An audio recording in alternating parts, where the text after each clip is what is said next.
2005 оны 5 дугаар сарын 29 Техас мужи. Тухайн өдрийн орой өрх толгойлсон ээж 27 настай Jennifer, үеэл дүү болох 18 настай Анаг хүүхэд харах ажлаас нь аваад замаараа нэгэн жижиг дэлгүүр орсны дараа машиндаа сун хөдлөхөд тэдний араас бас нэгэн машин хөдөлдөг. Бараг шөнийн 2 цаг болж байсан тул хүний хөл хөдөлгөөн машины урсгал байхгүй болсон хоосон зам дээр Jennifer Anna хоёрын араас дагаж явсан машин гинэт хуртаа авч зэрэгцэж ирснээ жолоо барьж байсан Jennifer лүү үрлэн сумтай ангийн буугаар буутсан байна. Маш гинтийн бас аимшигтай зүйл хоромхон зуур болсон тул Jennifer Anna хоёр яг юу болсныг ч сайн ойлгохгүй цочролд орцгоож жолоо барьж байсан Jennifer-ийн зүүн гар маш хүчтэй өвдөж эхэлсэн. Бас маш их цус гарч байгааг анзаарцгааж хурдтай яваа машина замын хажуу руу зогсоохоор хурдаас харуулжээ. Jennifer-ийн зүүн гар, хүзүү, цээж хэсэг үрлэн суманд оногдсон байв. Тэднийг буутсан машин араас нь дагсан хэвээр байсан тул Анна маш их айж битгий зогсоорой гэж орилсон боловч Jennifer машинаа үргэлжлүүлэн барих ямар ч боломжгүй болсон тул яах ч аргагүй болж тэр хоёр зогсдог. Бүсгүйчүүд яаралтай тусламжийн 911 рүү дуудлага өгөхөөр уцаараа залхах хооронд нөгөө машинаас биерхүү эрэгтэй хүн инээмсэглсээр гарч ирээд сандарч твцсэн хоёр бүсгүй рүү очингуудаа 911 рүү залгаж байсан Анаг шууд буудаж Анна газар дээрээ нас барлаа. Алуурчин дараа нь шархнаасаа болоод олигтой хөдөлж чадахгүй байгаа Jennifer дээр очоод шууд түүнийг чирж гулдчин өөрийнхөө машинд чихэж оруулав. Ямар нэгэн зүйл шалгахаар буцаад алхах үедээ алуурчин бууга машины сандал дээр орхисныг Jennifer анзаарч хараад тэр бууг аваад алуурчныг буцаж ирэхээр нь буугаараа айлгах уу, буудах уу, шууд одоо зүхтаах уу, шархтаа хэр хол зүхтаж чадах бол баригдвал шууд үхэх байх та гэх мэт ганц минут хүрэхгүй тэрхэн зуурт шархацсан Jennifer-т маш олон бодлууд толгоонд нь эргэлдэн шийдвэрээ гаргаж чадахгүй айж сандарсандаа өөрийг нь буудсан тэр бууг машинаас гаргаж цонхоор сэмэрхэн газар тавьдаг. Ийм үед та ямар шийдвэр гаргах байсан бэ? Гэвч тэр машинд өөр хэд хэдэн буу байгааг Jennifer олж харахтай зэрэгцэн алуурчин эргэж ирээд түүнийг аван хэргийн газраас зүхтжээ. Машинд явх үедээ алуурчин аимшигтай уурлаж Jennifer-ийг харааж, зодож тэгснэ чанга инээж явсаар хүнгүй буйдхан замын хажуу руу зогсож бүсгүйг зодож чирч гаргаад үнхэлцгээ хагартал айсан буудуул чархтаад нил цус болсон түүний хамаг хувцсыг урж тастан тайлж хаяад түүнийг хүчнэцэн байна. Энэ бүх хар дарсан зүйч шиг аимшиг нэг юм дуусч алуурчин Jennifer бүсгүйг машинд буцаан оруулж ирмэгцээ шал өөр хүн болж хууран бүсгүйг маш их гайхан харж "Бурхан минь юу болов вэ? Чи чинь яагаад битүү цусанд будагдчихав вэ?" гэж асуун уйлж эхлэв. Сумнаас задарч үсэрсэн 40 орчим үрлэн сум хүзүү, цээж, зүүн гарыг нь шархтуулж цус их алдуулж ямар ч тэнхээгүй байсан бас ямар ч гарцгүй болсон Jennifer-т хэн нэгний тусламж маш их хэрэгтэй байсан тул алуурчны энэ сэтгцийн өөрчлөлтийг ашиглан түүнийг аргадан "Чамтай байх сайхан байлаа. Чи надад үнэхээр таалагдсан шүү. Чи миний аврагч. Намайг хэн нэг нь буудаад зам дээр хайцсан байхад чи ирж аварсан. Чи санаж байна уу?" гэхэд алуурчин "Нэрээ тийм штэ. Чам руу бууцсан тэр новшийг цагдаа нар барьсан болов" гэж хариулсан байна. Энэ нь алуурчин bipolar disorder буюу хоёр туйлд сэтгцийн өвчнөд байх өндөр магадлалтай шинж юм. Хамаг хувцаа уруулж, тастуулж, футболкноос өөр өмссөн зүйлгүй буудуулж цус алдсан Jennifer 7 настай ганц хүү дээрээ амьд очихын тулд бүхнийг хийхээр шийдэж алуурчныг аргадаж, магтаж, илж таалж, үнсэж аргалж байгаад утсаараа 911 дуудаж өгөхийг зөвшөөрүүлж чаддаг. Ингээд алуурчин утсаар яриулахаар хөөрхий бүсгүйг гэрлүүгээ авч явсан бөгөөд түүний байшин нь ой модон доторх оршуулгын газрын хажууд байсан нь бүрэл аимшигтай. Тэр хоёр оршуулгын дундуур явсаар байшинд орлоо. Маш зэврүүн, хүйтэн хөндөй байшингийн цонх нь хөшиггүй. Сарны гэрэлд байшинтай залгаа оршуулга шууд харагдаж байв. Jennifer-т тэр үед юу бодогдож ямар байсан бол гэдгийг төсөөлөхөд ч бэрх. Ашгүй алуурчин худал хэлсэнгүй гэртээ байх утсаа Jennifer-т өгч 911 рүү залгуулдаг.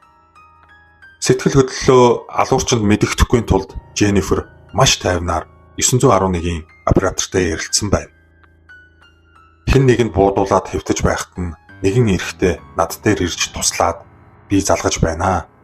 Энэ хүн миний хажууд байна. Энэ хүн буюу гэмт хэрэгтэн надтай байна гэдгээ Jennifer ойлгуулж чаддаг. 911-ийн операторч түүнийг ямар байдалтай байгааг нь дор нь ойлгодог. 911, what is your emergency? Somebody shot me and this man here helped me on the side of the road. Someone shot you? And my arm is in half right now. And this man right here in front of me helped me out. Okay, where are you, ma'am?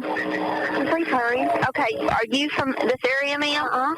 Okay, Цагдаа нараас үеэл дүүгийнхэн цогцыг замын хажуунаас олсон тухай мэдээллийг яг энэ мөчид дөнгөж хүлээж авсан оператор би дөнгөж сая зам дээр буудуулж нас барсан эмэгтэй мэдээлэл авлаа. Та тэр буудуулсан хүний нэг мөн үү гэж асуухад I've got another gunshot wound. Same one. You're please hurry. Jennifer алуурчинд яг юу ярьж байгаагаа ойлгуулахгүй тулд адилхан гэж хариулж байгааг та сая бичлэгнээс сонслоо. 911-ийн оператор сүүлд нь ойлголоо. Бид тань руу ямар ч цагдаа хүчний байгууллага явуулахгүй. Зөвхөн түргэн тусламж илгээх болно гэж хэлээд байршил асуусан боловч Jennifer хаана байгаагаа мэдэхгүй байсан тул алуурчин 911-ийнхэнд гэрийн хаягаа маш ойлгомжтой, наривчлалтай зааж өгсөн байна. Гэрээ зааж өгч байгаа алуурчныг харсан Jennifer шоконд орсон байдаг. Цаг ч хүрэхгүй хугацааны өмнө 18 настай үеэл дүүг нь нүдэн дээр нь буудаж хороогоод өөрийг нь ч бас буудаж, зодож, хүчнэсэн хүн түүнд тусламж үзүүлэхээр 911 гэрийн хаягаа маш хичээнгүйлэн зааж өгч байгааг харах учир замбраа нь олдохгүй. Эцэс төгсгөлгүй хар дарсан зүүд мэд Jennifer-т санагдаж байлаа. Харамсалтай энэ бүхэн зүүд биш байв. Хизээ мэдгүй алуурчин эргээд харгас дүрдээ шилжих магадлал тун өндөр байсан тул Jennifer дотроо тусламж хурдан ирээсээ тэднийг эртэл ухаан алдаж болохгүй шүү хэмээн тасралтгүй дотроо залбирч байв. Хамгийн ойрхон хот тосгон 40 орчим километрийн цаана байсан учраас тусламж очиход хамгийн хурдандаа хагас цаг шаардлагатай гэсэн үг. Алуурчин энэ хагас цагт Jennifer-ийг арай Түргний тэрэг гэрлээ анивчуулсаар ирэхэд Jennifer байшингаас гарав. Түүний яг ард алуурчин дагаж алхаж байсан юм. Jennifer алхаж байхдаа хэдхэн алхмын цаана байх ой модод нэг л сонин хөдлөөдөж байх шиг анзаарагдах үед цус их алдснаас толгой эргээд хий юм харж байх шиг байна гэж бодсон боловч тэр үнэхээр зөв анзаарчээ. Түргний тэргээр зөвхөн тусламж үзүүлэхээр эмч ирээгүй. Цагдаагийн тусгай хүчнийхэн бас ирээд алуурчны байшинг аль хэдийн бүслээд модон дотроос ажиглан Jennifer-ийг аюулгүй болох мөчийг хүлээж байсан нь тэр байж. Jennifer алуурчин хоёрын хоорондын зайг холдмогц тусгай хүчнийхэн тэр дор нь алуурчин эрийг хормын дотор дарж аван баривчилсан бөгөөд Jennifer одоо л нэг юм тайвширч харгас алуурчны гараас амьд гарсандаа итгэж чадахгүй байлаа. Алуурчны нэрийг Эрик Parnell гэдэг бөгөөд 31 настай хамтран амьдрагчаа байнга дарамталж зоддог гэр бүлийн хүчирхийлэгч байсан учраас салаад удаагүй. Тухайн өдөр баарнд арх хэтрүүлж хэрэглэн нэмээд Xanax гэдэг сэтгэл зүйд нөлөөлөх имийг уусан байжээ. Энэ эм нь түүнийг bipolar disorder буюу хоёр төрөл сэтгцийн эмгэг шиг зан характер гаргахад нөлөөлж байсан бололтой. 2006 оны 12 дугаар сард болсон шүүх хурлаар 1-р зэргийн хүн амны хэрэг, хүчин, танхаа, хүний амь насанд халтгаар оролцсон, хүн барьцаалсан гэх мэт олон зүйлд Эрик Парнеллийг буруутхан давж заалдах эрхгүйгээр 2 удаа бүх насаар нь хорих ялыг оноожээ. Уг нь Техас муж бол цаазаар авах ялыг хүлээн зөвшөөрч хүчилдүүлдэг муж боловч алуурчинд цаазын ял оноогоогүй байна. Би амьдралдаа хэн нэгнийг хүмүүсийг тэгж их хүсэн хүлээж түргэний эмч жолоочийг цагдаа нарыг хараад ямар их баярлснаа хизээж мартахгүй гэж Дженнифер сүүлд нэгэн ярилцлагадаа хэлсэн байдаг. Тэрээр 8 удаа хагалгаанд орж түүний хүзүү, цээж, гарнаас нийтдээ 40 орчим сум түүж авсан юм. Харамсалтай нь Дженнифер буудуулсан гарнаасаа болж рүүфт орсон тул ажлаа алдаж бас олон нарийн хагалгааны өндөр төлбөрүүдийг хэрхэн төлөх талаараа эрүүл мэндийн даатгал болон мужийнхаа захиргаатай маргаантай үлдсэн байна. Ер нь Америкийн эрүүл мэндийн даатгалын систем даатгуулагчдаа ямар муу үйлчлдэг нь саяхан гарсан United Healthcare-ийн гүйцэтгэх захирлыг удамжинд буутсан аллахын сенсацаас харагдаж байгаа. Энэ удаагийн бичлэг маань үүгээр өндөрлөж байна. За манай сувгийн үзэлтийн 80%-ийг subscribe дараагүй үзэгчид эзэлдэг. 20% л subscribe дарж сувгийг маань дэмждэгэ илэрхийлсэн байгаа. Маш их баярлалаа.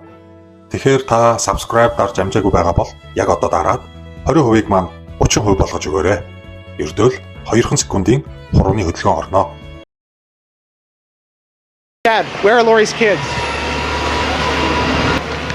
Listen, just tell people what's happening. There's people around the country praying for your children, praying for you guys. Why don't you give us answers? That's great. That's great. That's great that they're praying for you, praying for your kids. What? You have nothing to say? Did you do something to your children? Are your children still alive? За энэ эмэгтэй анхны нэрийг Lori Cox гэдэг. Бас Lori Ryan, Lori Vallow, Lori Daybell гэсэн нэрүүдтэй байсан. Учир нь хүнтэй суух бүртээ нөхрийнхөө овгийг авч байсан гэсэн үг. Энд 3 нөхрийнх нь ов гарч байгаа боловч ер нь бол Lori 5 удаа хүнтэй суусан байдаг.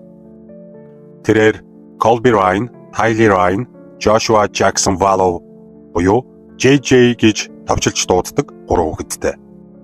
Том хүү Colby Ryan нь 17 настайдаа гэрээсээ явж тусдаа амьдрах болсон тул цаашид ярихдаггүй. Залуудаа гоо бүсгүйн тэмцээнд оролцож явсан Lori хэд хэдэн нөхрөөсөө салсны дараа 2006 онд өөрөөсөө бараг 20 насаар ах бизнесмен Charles Wallowтой гэрлэн охин Tylee сүүлд өргөж авсан JJ гэж дууддаг аутизмтай хүүгийн хамтаар дөрвөлээ Аризона мужид 50 амгалан амьдарцгаадаг байжээ. 2018 оноос бүх зүйл эхэлсэн бөгөөд энэ үед Lori 45 настай, нөхөр Charles Wallow нь 63 настай, охин Tylee 16 настай, JJ хүү 7 настай байлаа. Lori энэ үеэс Chad Daybell гэх хүний бичсэн зохиолуудыг уншиж гүн орсон. Бас түүний подкастуудыг тогтмол сонсдог болсноор Loriгийн зан ааш ярьж хэлж байгаад нь өөрчлөлт орж эхэлсэн байдаг. Тэгвэл Chad Daybell гэж юм бэ? Эхнэр 5 хүүхэдтэй Idaho мужийн Rexburg гэдэг жижиг хотод амьдардаг 49 настай Chad өмнө нь талигаачдыг нутаглуулах, оршуулгын нүх ухдаг ажил хийдэг байж байгаад сүүл рүүгээ Мормон шашны урсгалыг өөрийнхөөрөө баяжуулж дэлхийн мөхөл сүрэл удахгүй ирнэ. Үүнд бэлдэх хэрэгтэй. Ад зэтгэрийн муу сүнснүүд хүний биед орж эзэмдэн бидний дунд амьдарч байна. Тэр муу сүнснүүдийг олж илрүүлэн устгах ёстой. Зөвхөн сонгогдсон цөөхөн хэдхэн хүмүүс л мөнхийн амьдралд хүрнэ гэх мэт гаж зүйл зохиож бараг тусдаа шашны калт урсгал шахуу юм ярьж явдаг болсноос гадна бүр 20-од ном хэвлүүлсэн бөгөөд харагдах байдал номын нэр гэх мэт зүйлээ шашны биш энгийн ном шиг хэвлүүлдэг байсан байна. Бас тогтмол подкаст ярилцлага хийдэг болжээ. Үр дүнд нь олон сохроор дагагч итгэгчдтэй болж Америкийн нэгдсэн улсын мужаас муж дамжин цугларалт ярилцлага хийж номоо зардаг. Өөрийгөө сурталчилж элдв хандин мөнгө цуглуулдаг болжээ. Ийм нэгэн ярилцлагынхаа үеэр 2018 онд Chad Loriтой танилцсан байна.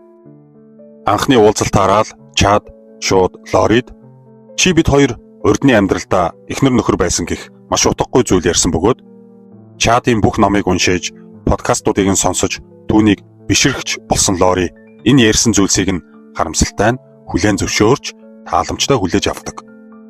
Ингээд тэр хоёр шууд Чадын барилж байсан зочид буудлын руу явж, нөхөр хүүхэдтэй Лори, эхнэр хүүхэдтэй Чад нар дотн харилцаанд орсон байдаг.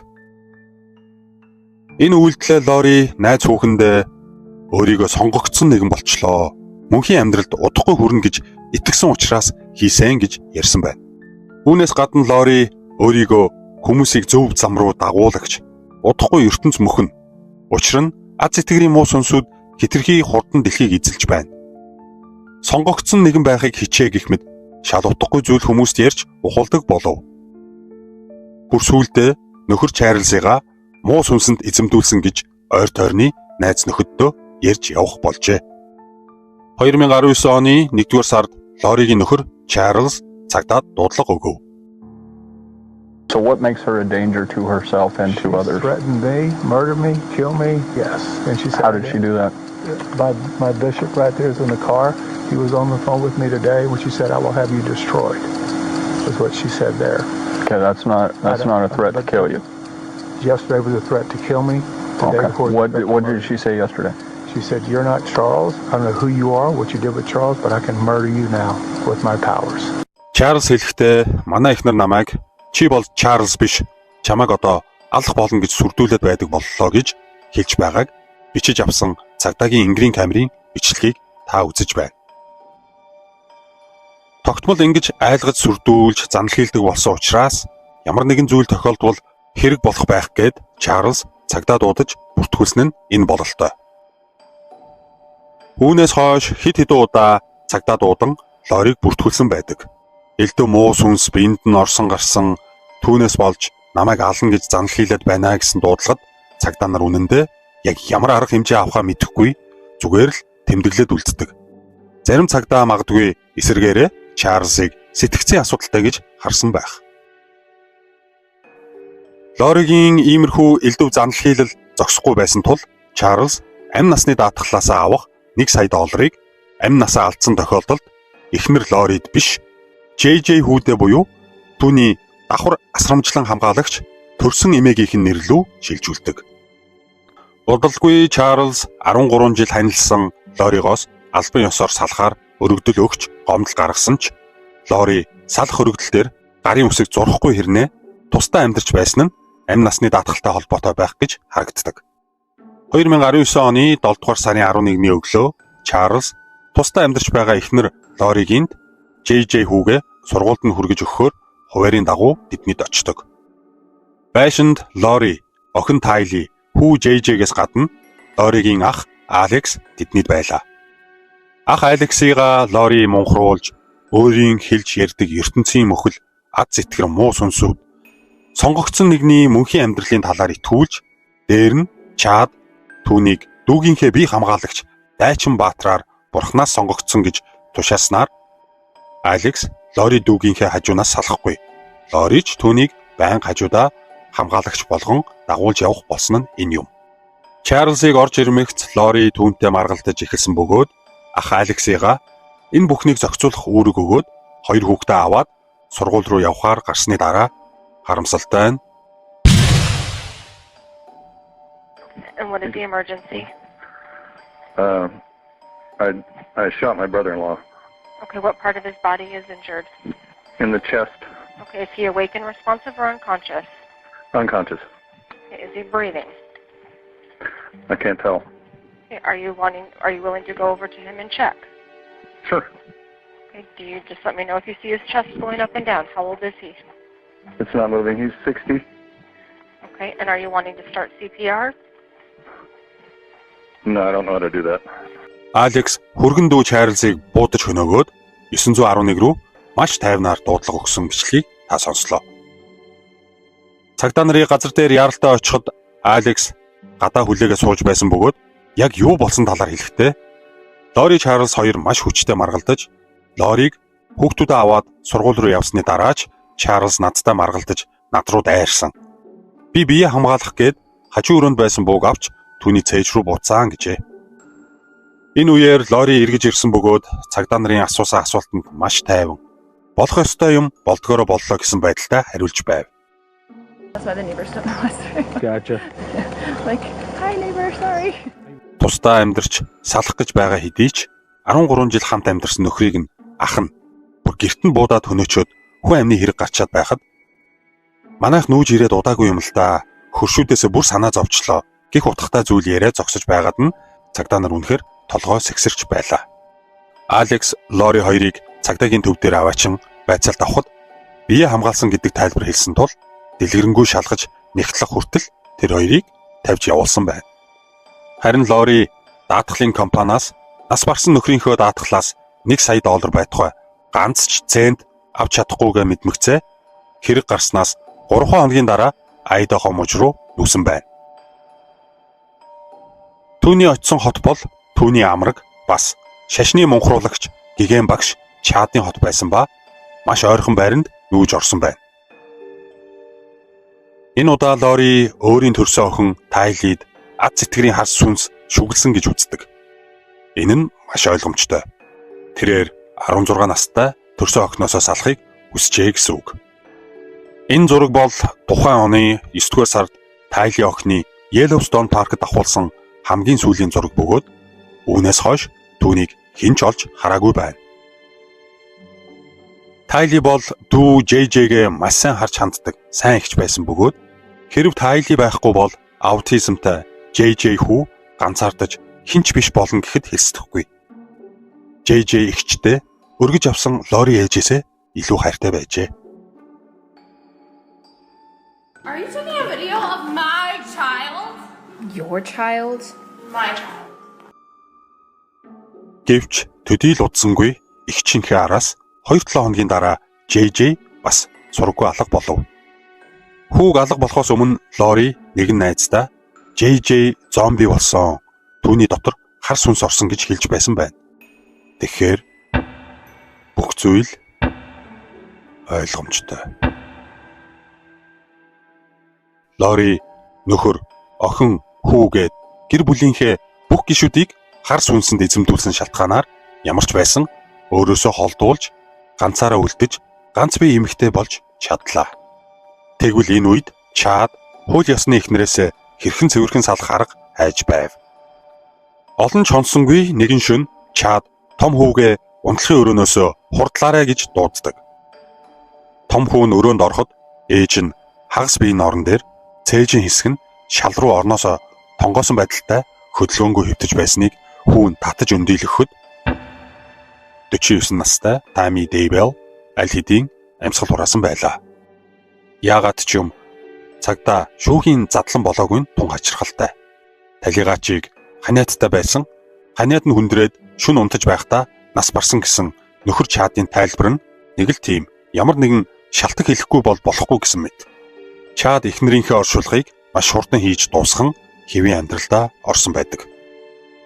Тэдний гэр бүлийн найз нэгэн эмэгтэй ажил явдал нь хизээ болох талаар тодруулахаар Чад руу залгаж гашуудлыг илэрхийлэхэд Чад түүнд санаа зовох хэрэггүй.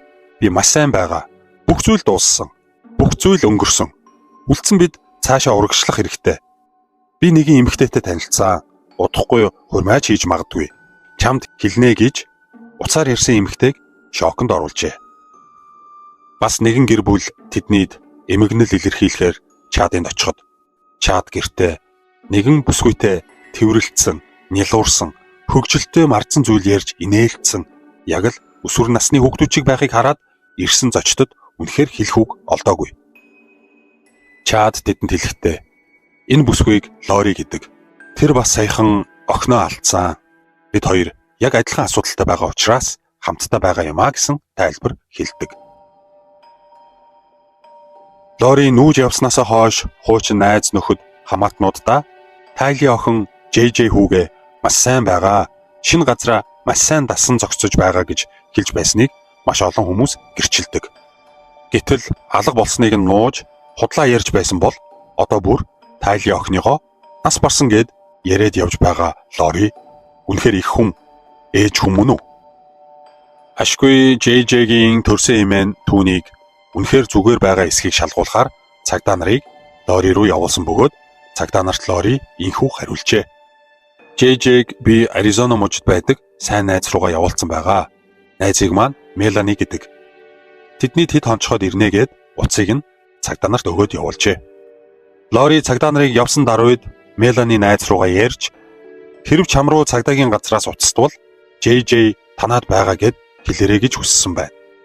Энэ нь найз Меланид маш сонирн бөгөөд эвгүй санагдсан тул эргэж уцстан ямар учиртайг тодруулахад Лори JJ тун сайн байгаа гэхээс өөр тодорхой зүйл хэлэхгүй байсан тул удаан бодсны эцэст цагдаа дээр очин Лори хэрхэн түүнийг худлаа хэлхийг хүссэн. Бас бус с сэжигтэй зүйл байгааг хэлсэн байна. Гэвч энэ үед буюу Чадын эхнэр нас барснаас 17 хоногийн дараа Лори Чад 2 хурмаа хийхээр Хавайн арал руу нисэж байлаа. Ингээд цагдаа JJ хүүг ерэн сурвалжлах явцдаа игч Тайлич бас алга болсныг олж тогтоон хайж эхэлцгээдэг.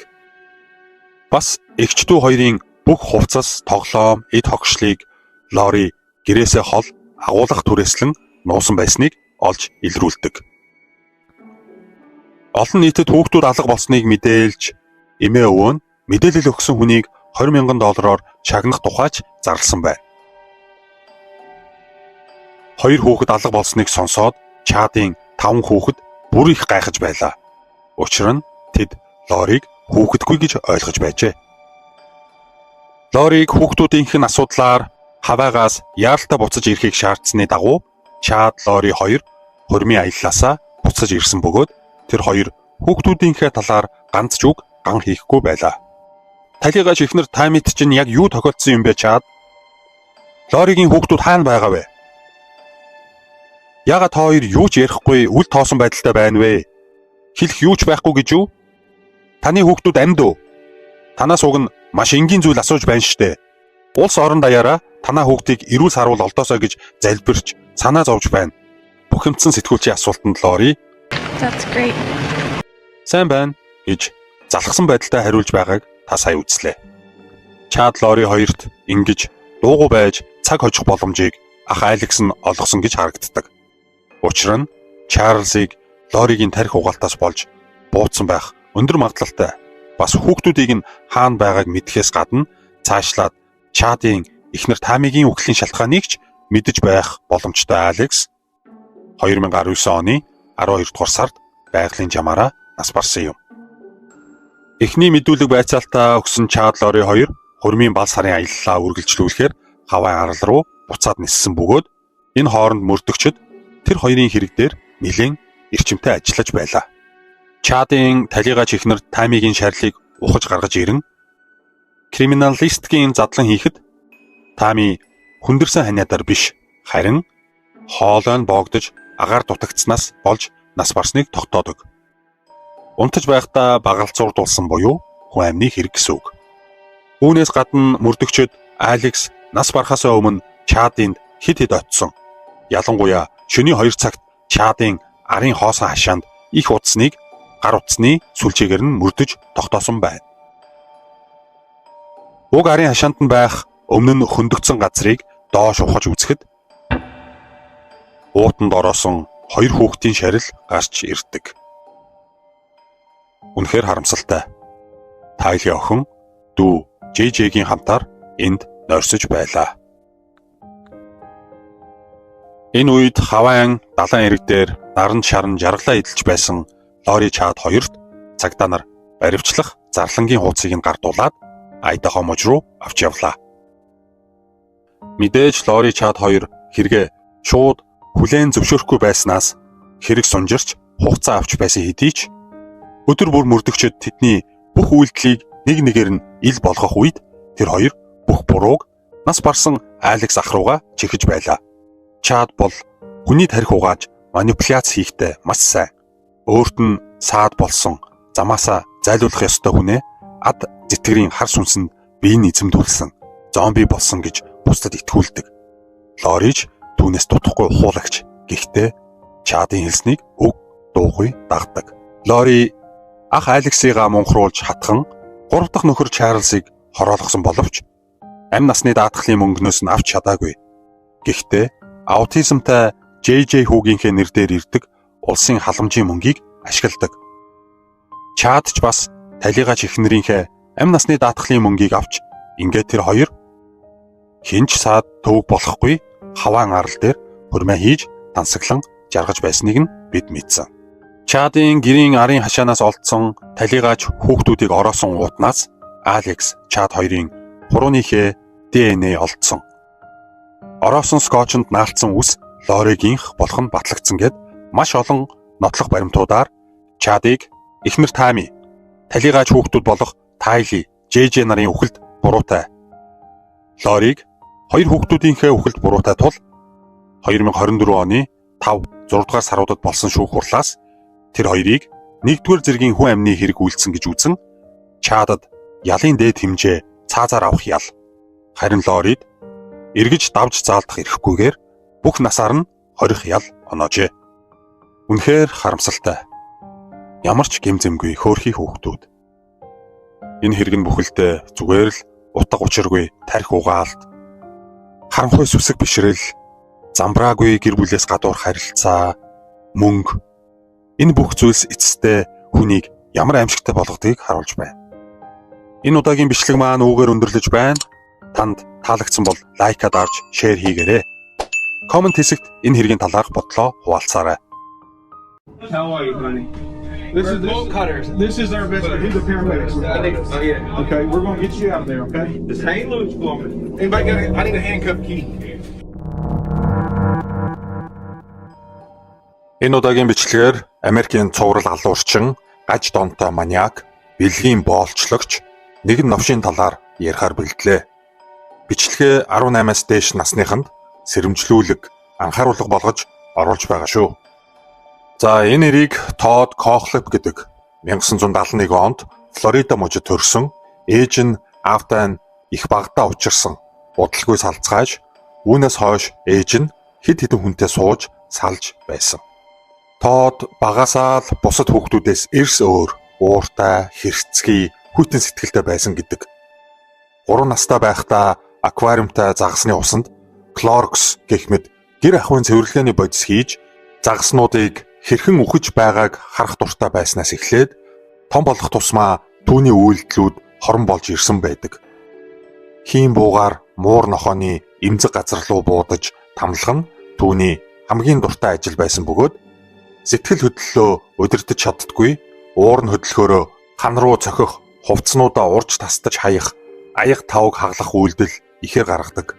Ер нь л их хэцүү, анхаарал их шаарц үгэд байжээ. 9 нас хүрэхтэн түүнийг ээж нь зан ааш, сэтгэл зүйн эмчилгээнд хүртэл явуулж байв. Гэвч төдийл нэмэр болсонгүй. Тод хүнийг ятгах, үгэндээ оруулахдаа авьяастай, хэрв өөрийнх нь хүсэл биелэхгүй бол хүчээр биелүүлдэг зантай болж өсчээ. Ингээд 12 нас хүрэх үед ээж нь Тодыг дийлхэ болсон учраас 10 жил огт уулзаагүй аав руу Аризона муж руу явуулсан байна. Аав дээр байхдаа 15-тай Тод хөршийнхөө 14-тэй охинд дурлаж хайртай дуртайгаа илэрхийлэхээр уулзах үед охин өөр хүүгүүнд сайн чамтай үерхэж чадахгүй гэдгийг сонсоод үл тоогдсон, хаягдсан, доромжлогдсон, хинч биш мэдрэмж авсан Тод маш ихээр уурлаж охиныг хөнгүү газар руу чирж аваачин сурсан аргаараа бүхнийг хүчээр шийддэг. Охинд буу тулган гарыг нь скотчтож хүлээд хүчинцэн байна. Үүнийхээ дараа хэрв чи энэ талаар хэн нэгэнд хэлвэл чамайг болон гэр бүлийнхнийг чинь бүгдийг ална гэж айлгаад охиныг явуулжээ. Охин ч үнхэлцгээ хагартал айж цочролд орсон хэдий ч хөршийн хүү өөрийг нь яасан тухайг гэрийнхэндээ хэлснээр Тод баригдаж 15 жилийн хорих ялаар шийтгүүлсэн юм. Шоронд байх хугацаанд тэрээр сэтгэл зүй, уураа удирдах арга барилд суралцахаас гадна шоронгийн сургалтын хөтөлбөрт хамрагдаж коллежийн боловсрол олж авчээ. Үүнээс харахад хоосонгүй толгой байсан бололтой. Ялаа дуусгаад шоронгоос гарсны дараа Тод Өмнөд Каролайна мужид амьдрахаар явлаа. Тэнд очоод шоронгийн коллежид эзэмссэн график дизайнер гэсэн мэргэжлэрээ хэсэг ажилласан байдаг. Хэдийгээр тэр уураа сэтгэл хөдлөлөө контролдож чаддаг болсон хэдий ч хүссэндээ хүрэхдээ хүч хэрэглэх, тамлах, зовоох, харгас сэтгэхүйн түүний дотор оршсоор байлаа. 2003 оны 11-р сард Тод мотоцикл авахаар ойролцоох нэгэн жижигвтэр мотоспортын дэлгүүрт очдог.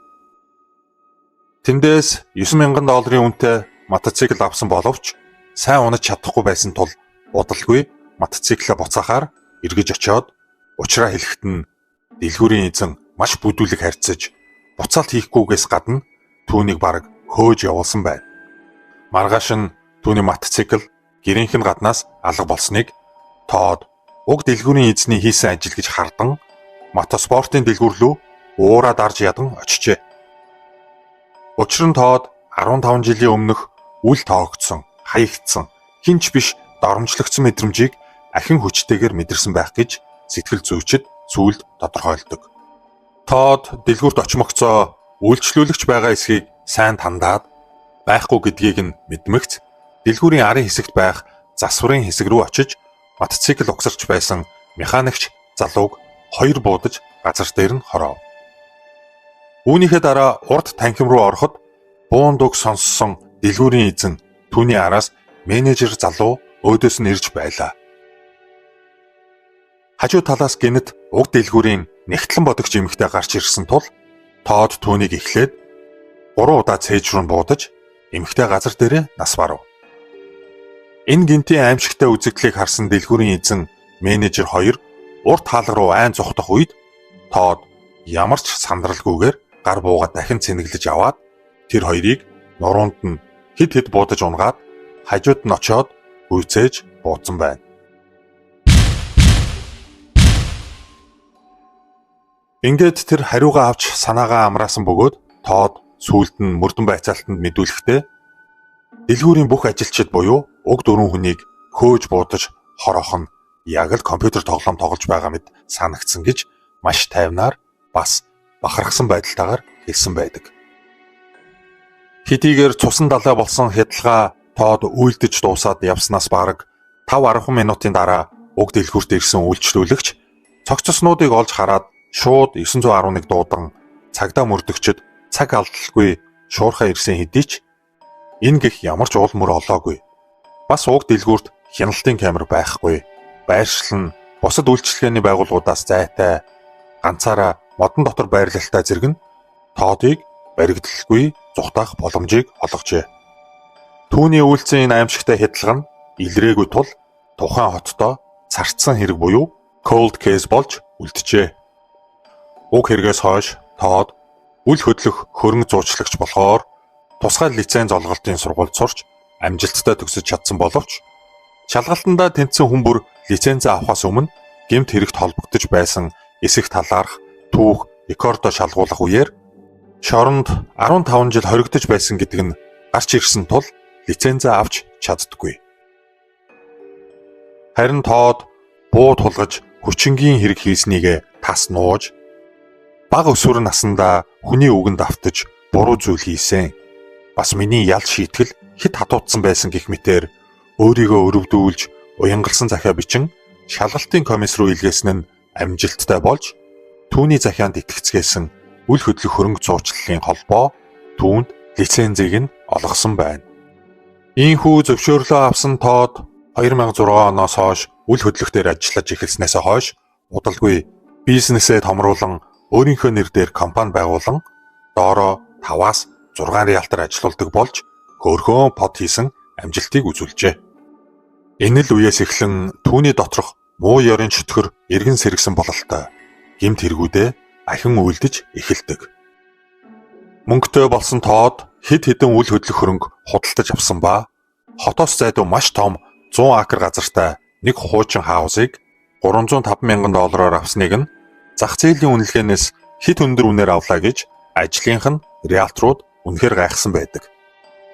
Бас $80,000 тэр том 100 акр газрыг төмөр хашаагаар хүрээлүүлж хашсан байна. 100 акр газрыг харьцуулбал ойролцоогоор 78 ширхэг хөл бөмбөгийн талбайг нийлүүлсэнтэй дүүцэх юм байна. Тод яагаад уг газрыг зах зээлийн үнээс өндрөөр авсныг бид удахгүй мэдэх болно. Тухайн газрынх нь хажуу хөршүүд нь ангийн улирлын үеэр хашаа руу нь орсон буг шувуу гэх мэт амьтдыг агнадаг гэдгийг мэдсэн Тод хөршүүд рүүгээ ахиж манай хашаа руу ойртвол би шууд буудан шүү. Би энэ газрыг буудлагын хоббигоо хөгжүүлэх гэж авсан. Суманд өртвөл хогчин шүү. Би тиймч найрсаг хүн биш гэж хэлснээр шинээр авсан газар руу хүн байтугай нохооч ойртгоо байсан нь Тодын хүссэн зүйл байлаа. Үнэхээр тэр газар дээр Тод маш их буудлагын дасгал хийдэг байсан бөгөөд янз бүрийн амьтан хашаандаа оруулж бууддаг.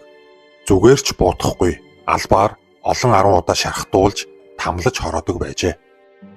2015 оны 12 дугаар сард 26 настай Меган гэх бүсгүйг найз залуу 29 настай Джонигийн хамтаар өөрийнхөө үл хөдлөхүүд дээр цэвэрлэгээ засвар хийлгэх нэрээр тэр хоёрыг Тод хөлсөлж авдаг. Үүнээс хойш хосууд алга болсон бөгөөд хинж хаанч хараагүй байна.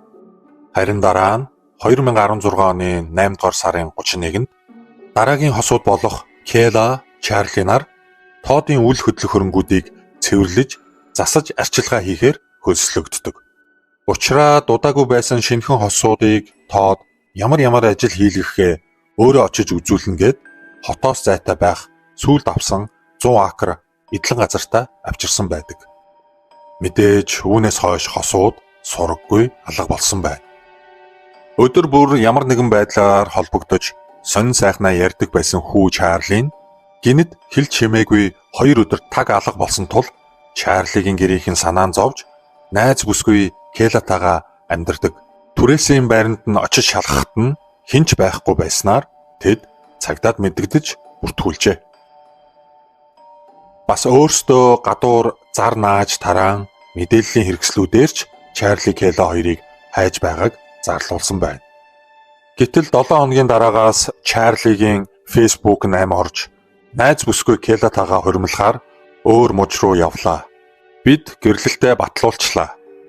Бид жаргалтай цагийг өнгөрөөж байна гэх мэт постууд оруулж эхэлсэн бөгөөд комент бичсэн, асуусан асуулт бүрт татгалцсан, асуултаас болцсон хариу бичгийг харсан гэр бүл найз нөхд нь үнэхээр гайхахын хажуугаар хосуудад ямар нэгэн таагүй зүйл тохиолджээ гэж хардацгааж эхэлсэн юм. Ялангуяа Чарлигийн аав хэлэхдээ хүү маань маш их ном уншдаг учраас бичихтэй дөрмийн болон найруулгын алдаа гаргадаггүй.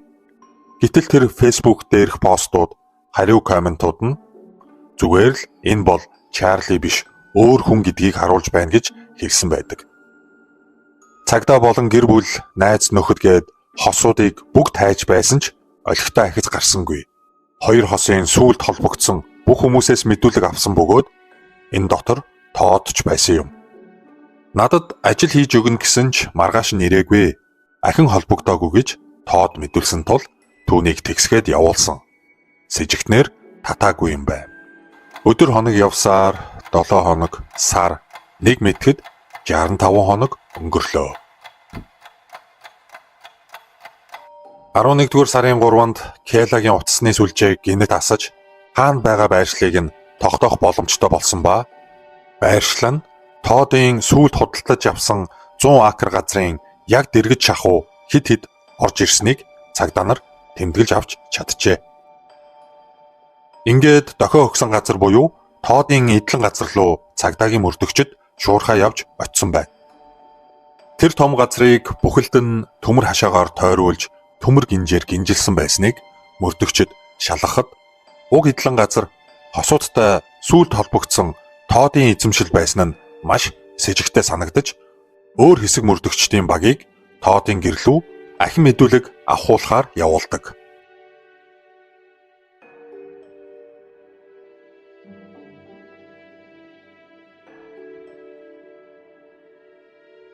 Харин эхний мөрдөгчдийн баг эмэгтэй хүн маш бүдэг орилго чимээг хэд хэдэн удаа сонссон тул хашааг эвдлэн дотогш орсноор хуучирсан хаусны хажууд нэгэн контейнер байрлуулсан байгааг олцгоосон байна.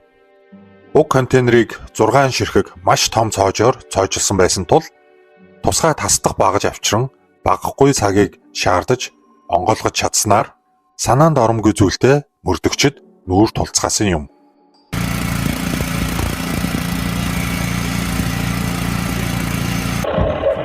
sleep, John.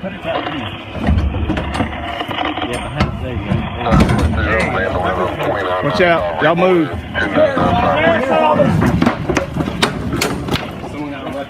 I got it. Watch out, boss. Back up. Joe, coming through, okay? What's your name? What's your name, man? Lauren. Okay. All right. Just a girl. Just a girl. How are you, honey? This is bolt cutters. This is our best. He's a paramedic, sweetheart. Oh yeah. Okay, we're gonna get you out of there. Okay. Just hang loose for me. Anybody got? I need a handcuff key. Handcuff key. I got it right here. Hold up. Y'all slide back. Hold on. He's got a light. We gotta let him take photographs. Randy, let me see your light, Randy. Yeah, you can. I got no. Mine's in my car. I got no. Mine's under my car. Gloves on when I did that. Do you know where your buddy is? Charlie, Yes. he shot him. He shot him. Who did? Douche. Todd Colehep shot Charlie Carver 3 times in the chest, wrapped him in a blue tarp, put him in the bucket of the tractor, locked me down here, and I never seen him again. Okay. He says he's dead and buried. He says there's several bodies dead and buried out here, and he says that the dogs will be ruined if they go looking because there's red pepper. We're gonna step you up, sweet. Because there's what? Red pepper. Okay. Tell the dog people that. He says No, there's pepper everywhere around the Сая та мөрдөгчдийн хийсэн контейнерыг онгойлгох үеийн бодит бичлэгийг үзлээ. 2 гараа гавлуулсан хүзүүнээс том гинжээр уюулж хананд бэхлэгдсэн Келаг контейнерийн мухраас мөрдөгчд олцгоосон байна. But this time I'm gonna need you to stand up and put your hands behind your back. He's already here. Okay. You're under arrest right now for kidnapping. Go ahead and put him in the back of your car. Sir. Энэ мэдээг авсан Тоодтой уулзаж байсан мөрдөгчд түүнийг шууд баривчлан авч явлаа. Харамсалтай нь Чарли контейнерт байсангүй. Түүний найз бүсгүй Келагийн хэлснээр тухайн өдөр ажил хийлгэнэ гэж дуудсан Тод хосуудыг хашааныхаа гүнд байх хуучин хаусны гараж руу оруулсныхаа дараа Чарлиг шууд 3 удаа цээж рүү буудаж унгаад айж цочирсан Келаг зодон контейнерт оруулж төгссөн байна. Ингээд Кела Тодын секс бол болж 65 хоногийн турш өдөр бүр 2-3 удаа янз бүрээр хүчндүүлж, зодуулж, аимшигт өдрүүдийг өнгөрөөжээ. За ингээд мөрдөн шалгах ажиллагаа байцаалтууд эхэлсэн энэ үед Тод толгоогоо маш сайн ажилуулж хэрв ялын дээд хэмжээ өгөхгүй гэж тохиролцвол өөрийнхөө үйлцэн бусад илрээгүй гэмт хэрэгүүдэд задлана гэсэн санал тавьсан тул шийдвэр гаргахад хэцүү байсан хэдий ч мөрдөгчд уг саналыг нь хүлээн зөвшөөрснөөр Тод үйлцэн бүх хэрэгээ задалж ил болгосон байна. Келаг Тод контейнерт тамлаж байхдаа би өөр хэд хэдэн хүнийг алж таашаал авч байсан. Чамааг үгэнд орохгүй бол алаад болчиход хинч намаа гэж мэдэхгүй шүү хэмээн сүрдүүлснийг мөрдөгчд угийн Келагаас сонссон байсан тул Тод бол цуврал алуурчин юм байна. Хэрхэн бусад үйлцээ хэрэгүүдийг нь яриулж ил болгох вэ гэдэг дээр анхаарлаа хандуулсан байсан нь Тодын саналыг хүлээн авахд түлхэц болсон байх. Мөн Чарлигийн аав ээж удаан бодцохоосны эцэст цаазаар авахулах нь ойлгомжтой Тодын ялын 8-аг хүлээн зөвшөөрцгөөсөн юм. Энэ бүх тохиролцооны эцэст дээр ярьсан царцсан хэрэг болох мотоспортын дэлгүүрийн бүх ажилчид буюу 4 хүнийг газар дээр нь буудаж хороосноо Тод дэлгэрэнгүй ярьж өгөв. Үүнийхээ дараа хальт дурдагтаад өнгөрсөн Меган гэх бүсгүйг найз залуу Джонигийн хамтаар өөрийнхөө үл хөдлөхүүд дээр цэвэрлэгээ засвар хийлгэх нэрээр 2015 оны 12 дугаар сард эдлэн газар дээр дуудаж авчрангуудаа шууд найз залуу Джониг буудаж хөнөөгөөд Меган бүсгүйг амьд үлдээж 6 өдрийн турш секс болоо болгон өдөр бүр хүчиндэж, зодож, гаж хүслээ гүйцэлдүүлж байгаад байнга өөдөөс нь тэмцэлдээд байсан тул Меган бүсгүйг 12 дугаар сарын 25-нд яг Крисмсийн өдөр толгороо нь буудаж хөнөөсөн байна. 2 хосын цогцыг Тод эдлэн газрынхаа хаан булснаа мөрдөгчдөд зааж өгснөөр хэний ч мэдэхгүй 2 хүн амны хэрэг ил болжээ. Тодод анханасаа секс бол болгохоор хуурч авчирсан бүсгүйчүүдийн найз залуучууд огтоосоо хэрэггүй байсан тул уулзсан эхний өдрөө л ирчүүдийг нь хөнөөдөг.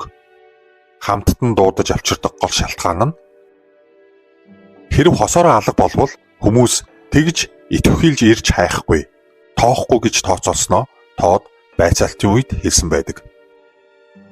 Бас хүмүүсийг тайвшруулж анхаарлыг нь сарниулах үүднээс Чарлигийн Facebook аккаунтнаас бид хоёр зүгээр гэсэн пост бичвэрүүдийг оруулдаг байснаа хүлээжээ. Чарлигийн гэр бүл хүүтэйгээ ойр дотн харилцаатай байсан нь түүний цуврал аллага, хүчирхийлэл, маниак, секс болчлолыг эцэс болгосон юм.